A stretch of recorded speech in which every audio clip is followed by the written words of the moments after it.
I'm Danielle, and welcome to this Enchanted house. I'm not sure if it's a Midwestern thing or an American thing, but where I live, when someone pays you a compliment on something you're wearing or you have, that your response is, "Oh, I got it here," or if you got it on sale, "Oh, I got it on clearance here." And there's this sort of unasked question of that's really that we hear that's really neat. Where did you get that? So today I'm going to talk about that question that's always in your mind when you're surfing the internets and looking at your Pinterest and your Instagrams and your TikToks or whatever, and you see something that's really cool and you're thinking, gosh, I love that. I wonder where that person got it. I want that. And people will say, oh, it's just stuff.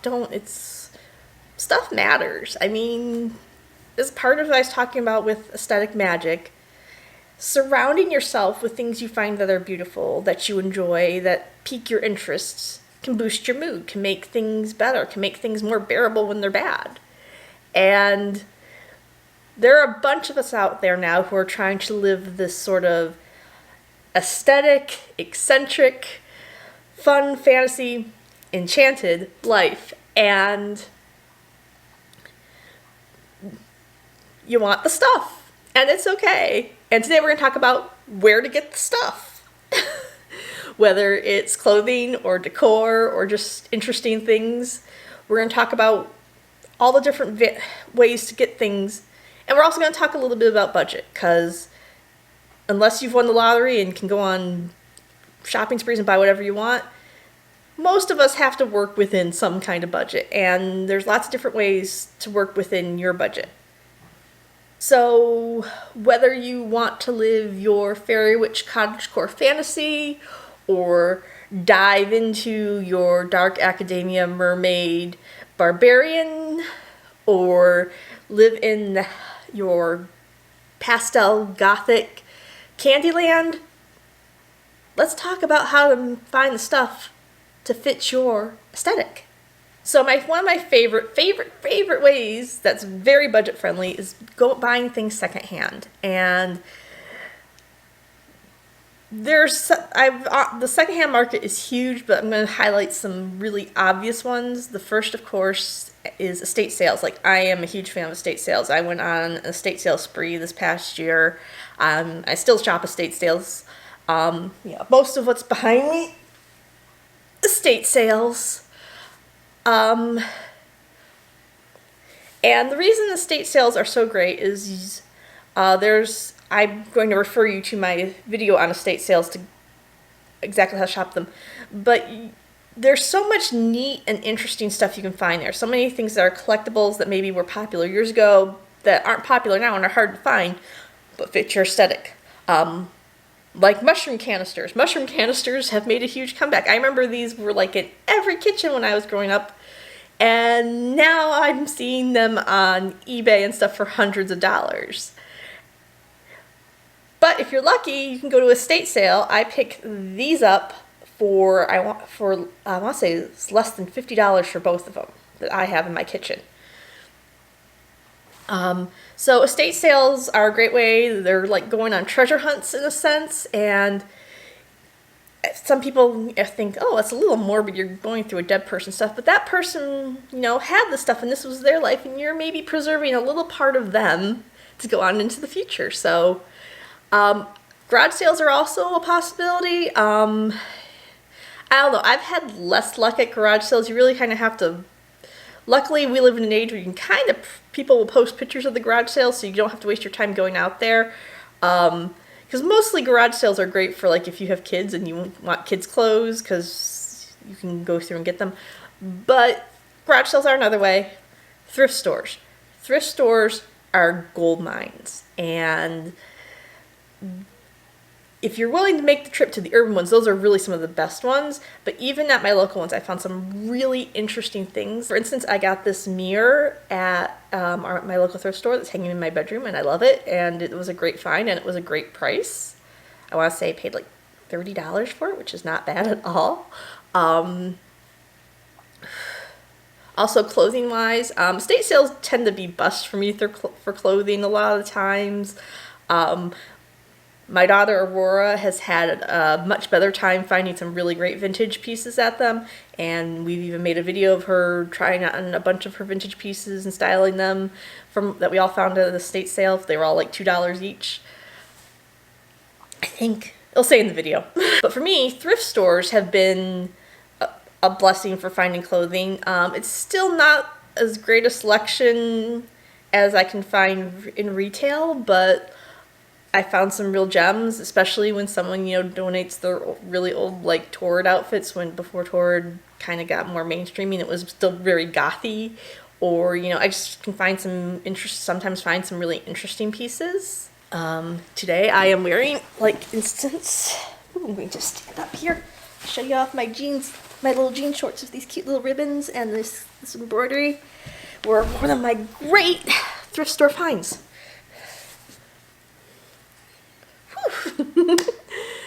But yeah, don't count out your thrift store. Sometimes some really weird and unusual stuff shows up there. There's groups dedicated to thrift store unusual finds. There's Shifty Thrifting on Tumblr, or secondhand finds that need to be seen on Facebook. There's also more boutique type thrift stores and antique stores. Though when you're getting into those, you are getting into higher prices because those are often curated, and they have often done the research to see what the market value for things are, and sites like eBay and Facebook Marketplace even. So you get the bonus of more cool stuff, more interesting stuff, slightly higher prices. There is, of course, the online secondhand marketplaces like eBay or Facebook Marketplace. Found some really cool finds on Facebook Marketplace Local.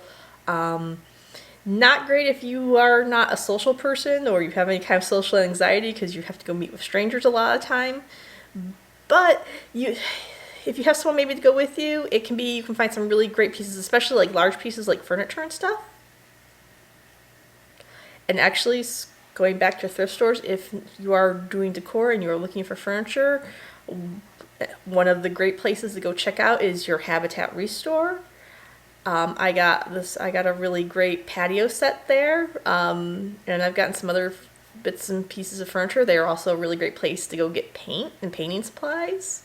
So secondhand is great, but sometimes you want something new, or you just want something that's so unusual or so different, and that's where we come to handmade artisans. There are a lot of great artists out there. Normally I would recommend Etsy, but I'm going to date this video. Their Etsy sellers are on strike this week, and they've asked people not to shop Etsy this week. And it's important to support these artists. So obviously Etsy is a very obvious one. You can also find usually through things like Instagram and social media, though that takes a little bit more work. One of my favorite ways to discover artists is, of course, pop-up markets, which is our next entry anyway. Pop-up markets are usually these events where they organize and have vendors and artists come and sell things. And they come in all sorts of different flavors. For instance, one of my favorites is the Vintage Market, which happens near me every year, and is a combination of artists. There's baked goods from bakeries, and also vintage sellers, and it's a whole sort of wonderful mishmash of like cutesy country vintage and stuff. And so you can check out my video on that. Or if you are more macabre or into more goth or more dark, there is the Oddities Expo, which I also went to and I also have a video on. And that would be another example of pop-up. Once again, check your social medias. There are all sorts of events that happen like this. Another one that might be overlooked is your local Ren Fair. Is a little bit longer of a pop-up. Usually they go on for several months. One of my favorite jewelry artists, Autumn Moon, whose jewelry I'm not wearing now because This outfit wasn't the original outfit for this video, but she makes beautiful jewelry. I have been a customer for years, and she is at the Michigan Renaissance Fair, and I have gotten all sorts of, neat jewelry and decor for my home. And if that's your vibe, is, fairy or fantasy or medieval, Ren Fair can't be beat. As for homemade, also you can look for, there are some sort of boutique stores where artists can sell their stuff on a more permanent basis. If you're going up or down 75 and you're going through Kentucky, there's the Kentucky Gateway Center, which is just off the expressway. It is a building that features local Kentucky artisans, and I've gotten some very neat things there, including, if you can see it up there, I think it's just in shot, that lovely little cauldron that's in the middle of my fireplace is a ceramic one with little cutout stars, and I got it there. Locally, in our local zombie mall, a great store opened up called Flashback that sells a combination of vintage and local artists, and I'm hoping it does well. I was busy the last time I was there. And just one more that I kind of have frequented up in Ipsy is Twisted Things, which is more of macabre occult once again, and has some beautiful, lovely things from some very talented artists. Next up is the specialty stores. This is probably the most accessible, I think. These are things like your Hot Topic and your Box Lunch, where you can get that cute, geeky stuff, and, I can get my Ghibli fix. For my more historical clothing, I actually go through a store called Recollections. Or for more Renaissance witchy stuff, there's places like Holly Clothing.